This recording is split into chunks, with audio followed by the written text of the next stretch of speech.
Hi, my name is Robin Dowerman, and I'm one of the physician assistants here at Florida Center for Urogynecology.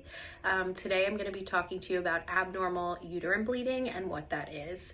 Abnormal uterine bleeding, or AUB, is defined as any variation from your regular menstrual bleeding. So that could be in terms of frequency, regularity, like the duration or the volume that you're having, obviously in non-pregnant individuals. The bleeding can classify as maybe too heavy or too frequent. A normal cycle usually is anywhere from 21 days to 35 days. So if you're bleeding more frequently than 21 days, or it's going longer than 35 days from the first day of your period to the next first day, then that would be considered abnormal.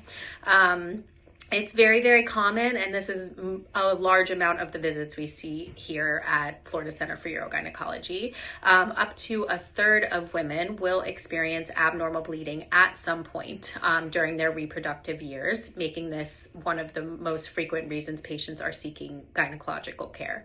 To help with the evaluation, we usually like to classify whether this is structural, meaning like something that could be growing in the uterus, such as like a fibroid, which is a benign growth usually on the uterus.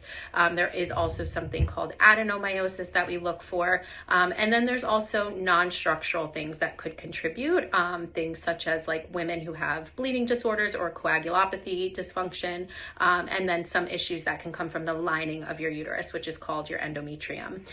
Management of this usually just depends on your age, how much you're bleeding, the severity, and if you're obviously hemodynamically stable, and if you want to have pregnancy in the future or not.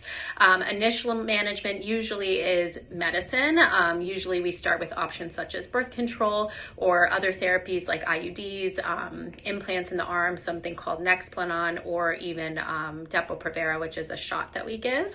And then also there's over-the-counter medications we can give, such as tranexamic acid or NSAIDs and things like that. There is surgical management if medical management usually fails. This is where we go to surgery. And that's usually with things such as like a hysteroscopy, where we're looking inside the uterus with a camera and doing things such as like polypectomies, removing polyps or growths that could be there contributing to the bleeding.